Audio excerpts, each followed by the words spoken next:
What you're about to see is me following up with a lead that I generated using Facebook ads for someone that's interested in selling their house. So they saw an ad on Facebook that says something like cash for homes. They clicked on it, they submitted their information. Now it's my job to call this customer, follow up, qualify the lead, get as much information as possible, and see if there's gonna be any kind of potential for us to make this deal. So follow along. One interesting thing is you're gonna see how I was able to get this motivated seller to drop her price from one price to another price to another price just by asking the correct series of questions. So if you find this interesting, this kind of content is interesting, subscribe to my channel because I'm gonna be doing a lot more just like this. Thank you, and I hope you enjoy. Hello. Hi there, Cheryl. This is Alistair calling with Cash for Homes. How you doing today? So this first part of the phone call, I want to just gather as much information as possible. I don't want to do the talking. I want to let her do as much talking as possible because I want to have all the information. So I'm just going to ask her some general questions and let her speak. I'm doing good. How are you? I'm doing fine, thank you. Following up on your inquiry here, you may have a property that you're interested in getting a cash offer for, is that right? Yes. Yes. Okay, great. Well, let's start off by you just telling me a little bit about the property. Okay, it is a single family. It's got 4 bedrooms and a bathroom and a sitting area, second living area upstairs. It's got 2 bedrooms, a bathroom, a living room, a dining room, a kitchen, a laundry room, and an alcove downstairs. It's got 2 central heat and air units, one for down and one for upstairs. It's in good shape. I don't know how old that roof is, but it's in good shape and it does not leak. There's no trouble with the plumbing or the electrical. It could use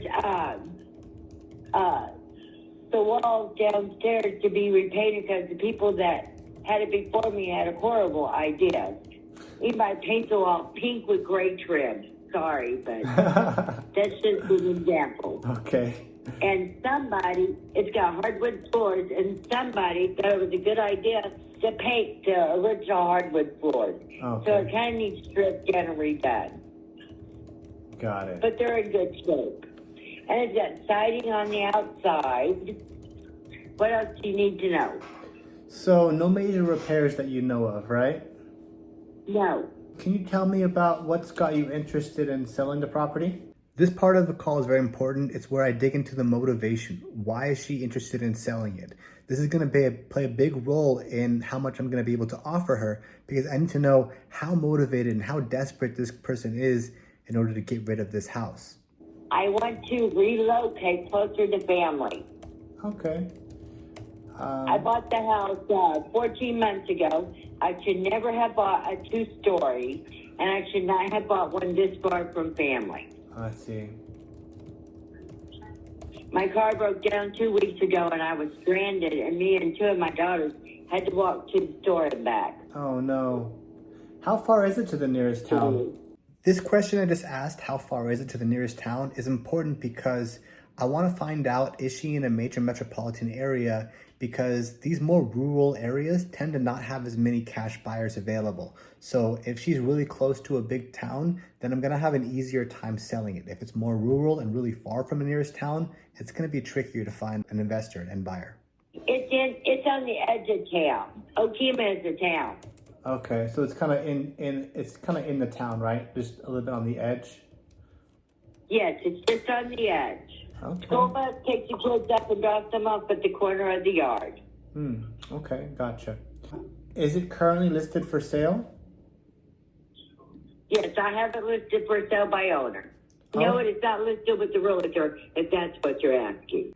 It's important to know if a realtor or a different wholesaler already has this house under contract, because if they're already selling it through a realtor, there's probably some kind of exclusivity contract, which means that I can't touch it until that contract expires. That's why it's important to understand whether a realtor or whether the home's already under contract of some sort. Okay, and what is it listed for right now? This is where the feeling out process begins. I'm trying to figure out her price range to see if we're even in the same ballpark. But you'll notice I'm gonna ask her how much she wants to accept for this home in 3 different ways. And each time I ask, the amount of the price that she wants for it is going to drop each time. So stay tuned. I want 85,000. You want 85,000, okay. Yes, so I can pay off the note I owe on it, and so I have the money to move. Important information there. She wants to pay off the note and have enough money to move. If we can figure out how to solve those problems, then price becomes less and less relevant. Understood, understood. There's a mortgage on it, right? Yes, Okay. And approximately how much is left on the mortgage? She wants to pay off her mortgage and move. So I need to know, how much is the mortgage? 47884. 47884. Okay. Got Yeah. it. And you purchased it about 14 months ago, right? Yes. And what was the purchase price? 70, right around 74,000. I can't tell you exactly because I don't know the exact numbers offhand. Okay. I'm not really making anything off the deal, just what I've got into it. Got it. And so have you done any kind of updates or anything since you purchased it 14 months ago? She bought the house 14 months ago for about $65,000, and now she's asking for a premium over what she paid for it. So I'm curious, what makes her think that she deserves an increase in value? And if there is no work that has been done, that I can use that as leverage when I go to make a lower offer in the future. Or if she did make updates, then I need to know, has that value been built into the price that she'll be asking as well? So this is all information. What changes have you made to the house since you purchased it? Whenever I bought the house, the upstairs was just an open area, a big open room with a bathroom. And me and the girls got up there and we divided it up into the bedrooms and the staying room, family room, whatever you want to call it. Okay, so it used to be just 2 bedrooms on the bottom with like an open area on top, but you divided, you Yeah. added some walls to make it 4 bedrooms on the upstairs? Yes. Okay, so now there's a total of 6 bedrooms in the house, is that right? Yes. Okay. Got it. And did you guys do that yourself, or did you have a contractor do it? We did it ourselves, me and the girls. Now you're going to see me introduce myself and what we do. I normally do this at the beginning of the call, but she was just so open and receptive that I just let her talk and let her speak and got all that information out. What we do, again, just to introduce myself, my name is Alistair. I'm based out of California, down in San Diego. And my job is I work for a group of investors that make all cash offers on houses. We offer an option for people that are looking to close quickly and get out of their house or sell their house, a different route than going through a realtor. Realtors, a lot of times you have to deal with things like 6% realtor fees. You have to deal with long inspection periods. You have to deal with banking and financing and approval contingencies and appraisal contingencies. What I'm doing now is I'm doing 2 things. One is I'm building value for the offer that I'm about to present or that I may present later.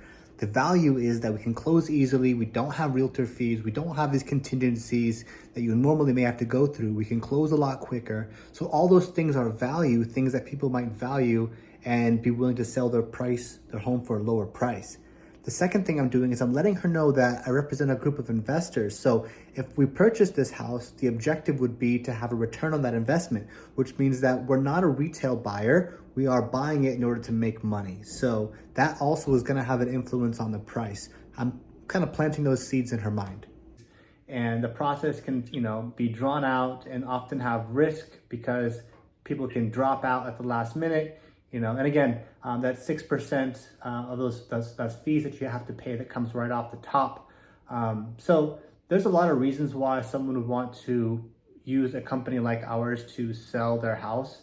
I'll tell you, typically one of the reasons that somebody wouldn't want to use us is we may not offer top dollar. If you were to go through the entire process and pay for and go through the realtor, you might end up getting a better deal because you're gonna go directly to the consumer, directly to the end buyer.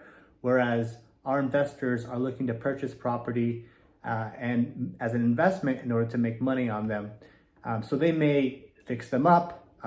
You mentioned there's a couple of small things that a end buyer, an end person that owns the house is going to would like to see. For example, the updated floors, maybe some paint, maybe a couple of small little updates over time. So that being said, what would be kind of a price that you would be willing to accept as an all cash offer? Now, this is my second ask, how much he's willing to accept for the property. Notice how the price already starts to creep down a bit. If we were able to close, really quickly, is there a price that you'd be willing to accept? 80,000. 80,000? Yes. Okay, and is that the best you'd be able to do? And that was my third ask. The simple phrase, "Is that the best you can do?" is gonna make them think, and they're gonna offer you their rock bottom price. And again, I still haven't made my offer yet, so I can come in with another offer and potentially lower that price even a little bit more. I'm willing to do 75,000 Understood. because I can hold off and still be able to move. Understood. So that's basically the process of finding somebody that's interested, understanding what the property is like, and understanding the seller's motivation, and then getting a baseline for where the customer is at and what they would accept to sell their property for. Now, my job is to go out and find a buyer for this property. And if I see that there's some kind of interest, then I'm gonna go ahead and get this customer under contract, and hopefully we can make a deal. And that's wholesaling in a nutshell. Again, I'm new to this game. I haven't even closed my first deal, but hey, if you're interested in following my journey and watching me grow my wholesaling business, subscribe to my channel and follow along my journey. Thank you for making it this far, and I wish you luck on your journey too.